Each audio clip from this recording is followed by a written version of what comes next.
put this up.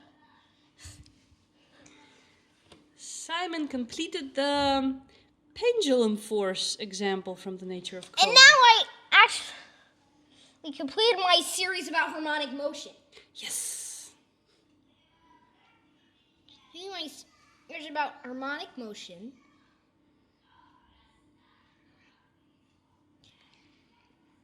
Look, I got it's over here. Okay. So look. Here, there it is. There's your pendulum. Here it is. There's the pendulum. It's right over there. Right there. Originally, it was only moving when mouse pressed, but now Look. you've added what? You say.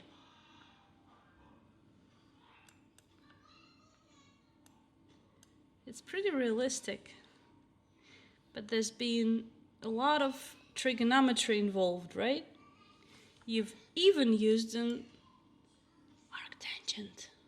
Yeah, arctangent. That's a scary word. Arctangent for dragging. Here, I actually use ATAN2 somewhere, I know.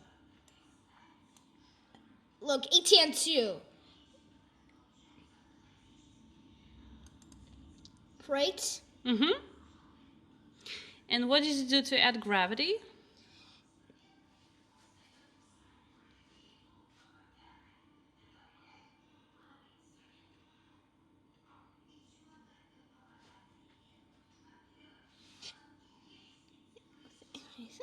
Using something like OpenCV to detect my face.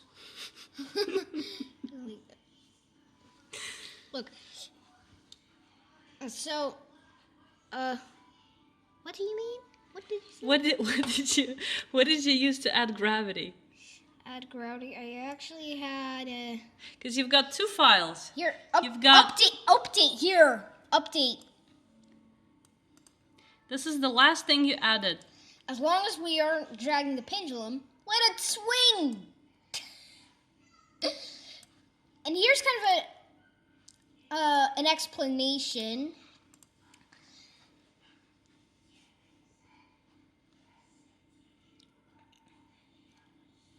And maybe I have something here.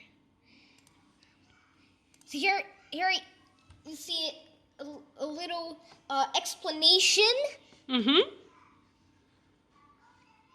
Did you type all that? Did you actually type it? Yeah. Except for the URL. Yeah. Except for the URL, I just copy paste. So, and this is what you explained to me earlier. Right? About pendulum force. Only then you had also gravitational constant. gravitational. And mass you also added there. Yeah, gravitational constant, because I actually had because we could think of it as a constant. Yeah, you're sort of like doing it in several steps. But this is the formula that you explained this morning at the whiteboard.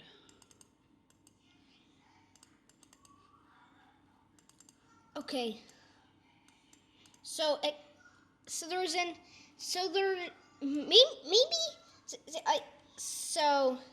this is about a pendulum, a simple pendulum simulation. Given a pendulum with an angle theta, 0 being the pendulum at rest, and a radius r, we can use sine to calculate the angular component of the gravitational force. Gravity force equals mass times gravitational constant. Pendulum force equals the gravity force times sine of theta. Then angular acceleration equals the pendulum force divided by mass, which equals gravitational acceleration. I think that should be gravitational constant, right? Times sine of theta. Gravitational force, right? Not gravitational acceleration. In this case, only gravitational acceleration.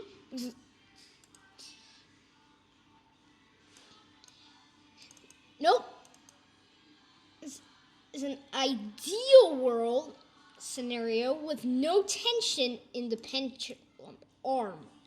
A more realistic formula might be angular acceleration equals g divided by r times sine of theta. Okay, now then for a more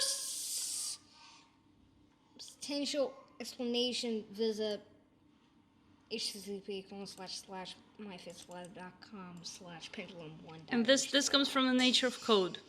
This explanation comes from the nature of code. And why would that be more realistic? I mean, because that might have a little tension. And this is g is the acceleration when falling. Gravitational force, I think. No, g is the gravitational acceleration. That's always the same. So this is the overall explanation. And now, I mean, that's an overall explanation, but now I can see I have a pendulum object. I just have a pendulum object. Now, there's a size. I just size my window. Like that. I added some comments here just to kind of see what that does. So, this, you see what this does?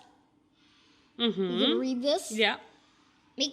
Make a new pendulum with an origin position and arm length.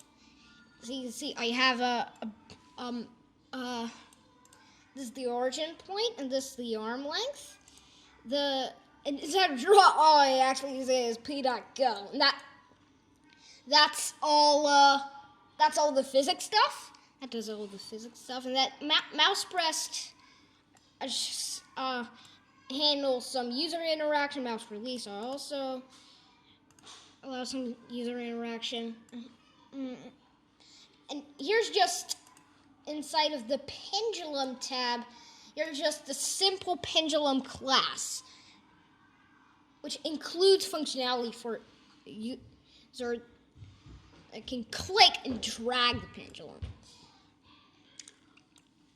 Then, so it has a location of the pendulum ball, the location of the arm origin, the length of the arm, pendulum arm angle, the angular velocity, the angular acceleration, the ball radius. There's an arbitrary mountain. Then are we dragging the ball? That's what this dragging Boolean variable stores. This constructor could be improved to allow a greater variety of pendulums. So it has an origin and it has a radius. But let's not read all the code because then the video will be too long. Just show me the main things and then we'll stop. Because it's already a video of 8.5 minutes. I just made a little thing here when I was just setting the origin to the origin that we sent. The R in this case, by the way, the length of the arm, in this case it's 175. The size of the ball is 48. The velocity of the ball is 0. The acceleration of the ball is 0. And dampening just 0.995. Why do you always say dampening when it says damping? You always say that. Dan says that. Go, that's just the function that we call inside draw. It just updates it for user interaction. Oh my lord, let me show myself.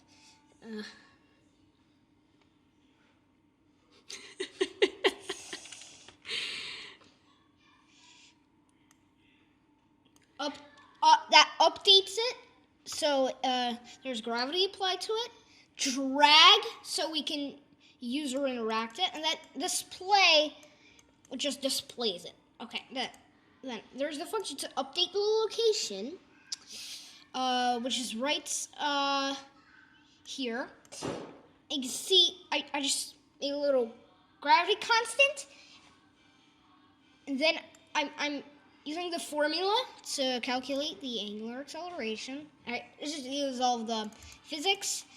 By the way, also I have some dampening here, so that's I see that. Display. Oh, actually, I thought it would only display, but also actually just sets these values. Then